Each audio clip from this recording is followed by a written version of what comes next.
Je suis très heureux d'accueillir de façon par le truchement de la technologie l'auteur Brian Perrault, connu pour l'univers d'Amos d'Aragon, publié dans plusieurs langues partout à travers le monde. Mais là, on va parler d'un tout premier roman d'horreur. Brian Perrault, bonjour. Bonjour.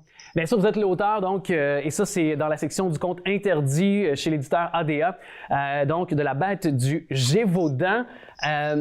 Pourquoi ce premier livre d'horreur à ce moment-ci de votre carrière, quand même, après avoir publié plusieurs ouvrages? Ça vient de trois voies différentes. La première, l'éditeur des contes interdits qui me demande qui m'a demandé pendant 1 an et demi si je voulais participer à la série. C'est à quoi je lui répondais bien poliment que merci beaucoup, mais non, j'ai pas d'histoire et puis tout ça. 2, un cancer que j'ai traversé qui m'a plongé dans les ténèbres.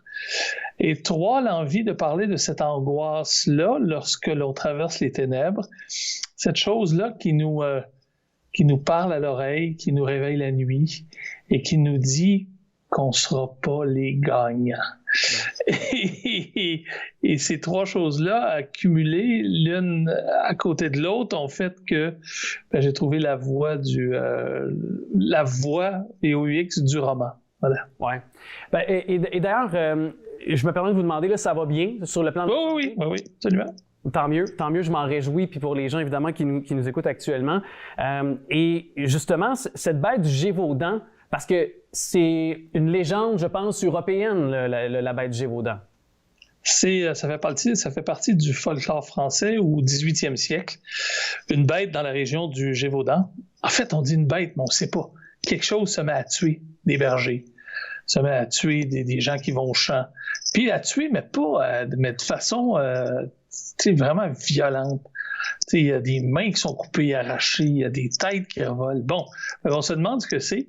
Puis, pendant quelques années, on va essayer de trouver la bête, de trouver la chose, puis finalement, un jour, ça arrête. Puis, on ne sait pas trop ce qui a tué. Donc, je suis parti de ce conte-là ou de cette légende-là pour créer mon propre monstre à moi qui à l'image du cancer, envahit le corps de la créature principale. Ouais. Il envahit le corps du personnage principal et lentement lui fait pourrir, mais pas le corps, l'âme. Ouais. Donc, voilà. Bien, justement, le personnage, donc, on parle de Kevin. Et comment vous avez réussi à trouver, disons, le filon parce que le mal peut s'incarner de multiples façons. Donc, pour vous, ça a été quoi le déclic pour le moderniser ou l'amener de manière plus contemporaine, ce conte-là, cette légende-là?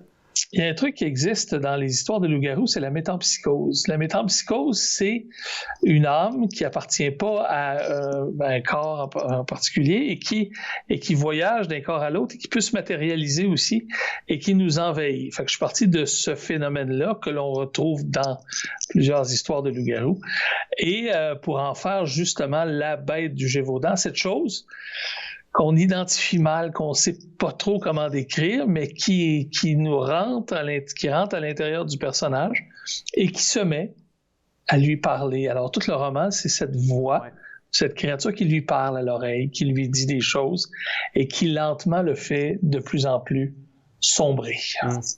Oui, puis vraiment, j'invite les gens à lire parce que, en tout cas, moi, c'est un livre qui m'a fasciné et je voulais savoir pour vous, est-ce que, vous l'avez dit, puis je reprends un petit peu vos mots, mais vous avez traversé un peu les ténèbres à votre façon, avec ce que vous avez vécu, notamment la maladie. Est-ce que votre perception, votre façon de voir l'horreur, en plus, après l'avoir écrit, l'avoir décrit aussi dans ce livre-là, est-ce que pour vous, il y a une issue à ça? Est-ce qu'il y a une explication? Est-ce qu'il y a des certitudes aussi? La certitude que j'ai, c'est que l'être humain est un être capable de créer l'horreur beaucoup plus souvent qu'autre chose parce que, pour plusieurs raisons. Parce que, tu sais, l'horreur, la littérature qui parle d'horreur, ça sera toujours en dessous de la réalité. Tu sais, la réalité est pire parce qu'elle est réelle, elle est vraie. L'autre, c'est une histoire. Fait qu'un gars qui rentre dans un autobus pour rentrer dans une garderie à Laval, ça, mon ami, c'est de l'horreur. Littéralement. Quelqu'un qui est au Texas prend un fusil puis rentre dans une école et tue des enfants, ça, c'est de l'horreur. Quelqu'un qui est assis à Kiev, qui prend un café avec ses chums ou une bière, qui écoute n'importe quel match de hockey puis qui a une bombe qui tombe sur la gueule, ça, c'est de l'horreur. Donc ça, ma certitude en écrivant ça, c'est que C'est que l'humain est capable du meilleur, mais est certainement capable du pire. Oui, je pense que vous l'avez bien indiqué. Et est-ce que c'est un genre littéraire que vous aimeriez continuer à exploiter? Parce que je dis, c'est votre premier roman dans cet univers-là, plus d'horreur. Donc, est-ce que c'est quelque chose que vous avez pris goût et que vous aimeriez encore peut-être trouver une autre histoire pour nous en apporter de nouveaux livres éventuellement? Ouais, je sais pas trop. L'éditeur aimerait beaucoup que je continue dans cette voie. J'aimerais beaucoup aussi. Merci. Celui-ci me propose des projets, mais il faut vraiment que, si je devais continuer, il faut vraiment qu'un projet m'emballe et que je puisse avoir... Tu sais, parce que c'est quoi la littérature? C'est mettre en scène la complexité sociale et émotive de l'être humain. Alors, comment je fais dans l'horreur pour mettre en scène cette complexité sociale et émotive? Là, dans La Bête du Gévaudan, c'est une complexité émotive, on le sent bien, c'est ça. Mais comment je fais pour ça? Alors, il faudrait que je trouve les bonnes pistes. Et si j'ai ça, oui.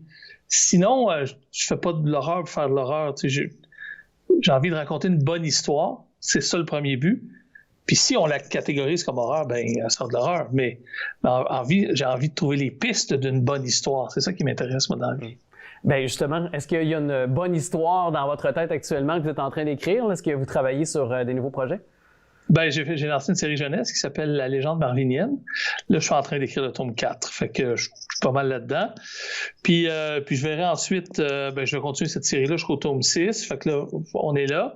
Mais ça m'empêche pas de prendre d'autres projets parce que La légende marvinienne, c'est à long terme. Je peux décaler un peu un roman. Puis tout ça. Donc voilà, pour l'instant, je suis là. Ben, en tout cas, grand plaisir de vous avoir parlé. Je rappelle, dans la section Contes interdits de l'éditeur ADA, La Bête du Gévaudan, c'est disponible partout. Merci beaucoup, Brian Perrault, de nous avoir parlé. Merci à vous.